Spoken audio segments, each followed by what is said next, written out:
श्री सप्तगिरी उल्का जी। Thank you, Chairman, ma'am, for giving me this opportunity to speak on the Constitution, Scheduled Castes and Scheduled Tribes Orders, Second Amendment Bill 2022. At the outset, ma'am, we support the bill and we welcome the government to take these necessary steps.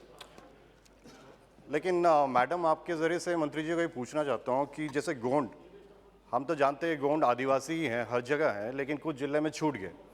इसी तरह से आप देखोगे तो फिर कई जगह, देश की हर जगह में ऐसी समस्या है, जैसे झोड़िया काशीपुर में आदिवासी नहीं है, कलांडी में आदिवासी है, दुरुआ अपने कोरापुट मालकानगिरी में आदिवासी नहीं, बगल में छत्तीसगढ़ में आदिवासी है, अपना जो दोरा आंध्रा में आदिवासी, अरुकु बगल में आदिवासी है, लेकिन उड़ीसा में आदिवासी नहीं है।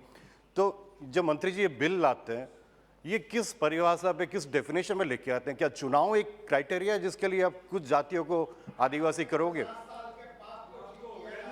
हाँ, मैं वो भी बोलता हूँ जो आदरणीय एक साथी ने बोला कि कांग्रेस पार्टी कुछ भी नहीं किया है, सब 2014 से मोदी सरकार ही करती आ रही है। मैं गिना रहा हूँ आपको, the scheduled tribes and other traditional forest dwellers regulation of forest right act FRA Congress ने लाई, right to fair compensation and transparency in land acquisition rehabilitation resettlement bill Congress लाई, पैसा कांग्रेस लाई, constitutional provision under schedule 5 Congress लाई। ये सरकार क्या कर रही है? जो जमीन है अपनी उद्योगपति को दे रहे हैं। एनवायरमेंट मिनिस्टर ने एक क्लियरेंस दे दिया कि सारट दे दो। FRA का मैडम 2019 में 5 लाख परिवार जो आदिवासी परिवार है उनको एविक्शन का नोटिस है सुप्रीम कोर्ट। ये सरकार डिफेंड करने के लिए तैयार नहीं है। आरक्षण जो सरकारी ऑफिस में है ये सरकार डिफेंड करने के लिए तैयार नहीं है और धर्मांतरण का बात कर रहे हैं।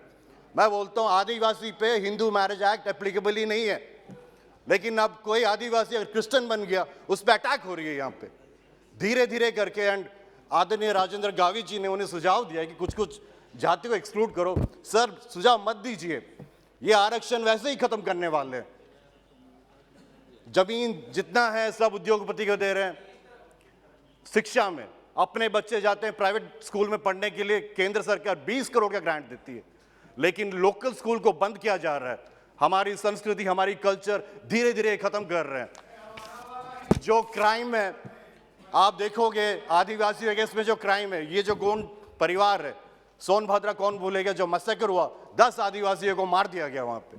कलिंगा नगर में 10 आदिवासी, जो अनगिनत आदिवासी, माइकंज में आदिवासी, हर जगह जहां पे माइनिंग होता है, जहां कारखाना होता है, जहां बड़े प्रोजेक्ट होते हैं, मारे जाते हैं खाली आदिवासी। और ये बढ़ते जा रहा है इस मोदी सरकार के 7 साल के। और बोलते कांग्रेस ने क्या किया? हम अधिकार देते आ रहे हैं, हम चाहते हैं कि कैसे ही आदिवासियों को, लेकिन इस सरकार 7 साल में क्या बिल लाए? खाली कुछ इलेक्शन के टाइम में किसी को आदिवासी बनाने का। ऐसे बिल लाओ मैडम जिससे कि हम लोग की उन्नति हो। खाली रिजर्वेशन काफी नहीं है, जंगल जमीन पानी सब हमारा है, लेकिन धीरे धीरे करके ये सब अपने हाथ से जा रहा है। प्राइवेटाइजेशन, आप अगर प्राइवेटाइज करोगे तो एक तो नौकरी नहीं है, आरक्षण क्या करेंगे हम लेके? रिजर्वेशन खत्म हो गया, प्राइवेटाइज करो, हर PSC को बेच रहे हो धीरे धीरे। इनका मैं जानता हूं क्या है, कैसे हम रिजर्वेशन तो ऐसे खत्म नहीं कर पाएंगे। चुनाव आएगा तो इस रिजर्वेशन में जो सुविधा मिलता है उस सब चीज को खत्म कर दो।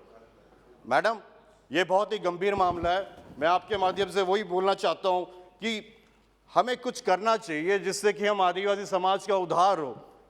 पिछली बार भी हमने बताया था, एक भी आदिवासी उद्योगपति नहीं देखोगे, एक बिजनेसमैन नहीं देखोगे, कॉन्ट्रैक्टर नहीं देखोगे। कानून ही ऐसे, पैसा ही नहीं है, जमीन है मेरे पास, लेकिन हमें लोन नहीं मिलता, बैंक लोन देने के लिए तैयार नहीं है। कितना बोलेंगे हम, कहां बोलेंगे? हमारी उन्नति कैसे होगा? ये बहुत बड़ी समस्या है। आदरणीय मंत्री जी अनुरोध करता हूं, ये खाली इंक्लूजन एक्सक्लूजन बिल मत लाओ, अब ये बिल लाओ कि हम आदिवासी लोग कैसे आगे बढ़ेंगे। रिजर्वेशन काफी नहीं है, हमें कुछ करना पड़ेगा।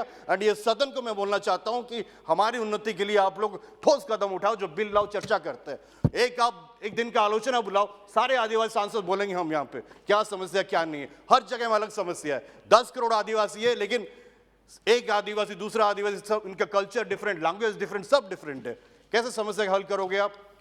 तो आपके माध्यम से इस बिल को तो समर्थन करते हैं, लेकिन मैं मंत्री जी को, प्रधानमंत्री जी को ये बोलता हूं कि हम आदिवासी में सोचो, कुछ ऐसा बिल लाओ जिससे हमें उधार है, हमें भीख नहीं चाहिए। हम चाहते हैं कि अपना अधिकार है, हमारे हाथ से जब जा रहा है, जंगल जमीन पानी सब जा रहा है, इसके आप क्या करोगे, कैसे हम लोग को सेफ्टी दे सकते हो, इसके आप सोच के एक अच्छा कुछ कदम उठाइए। यही आशा है आपसे। बहुत बहुत धन्यवाद मैडम।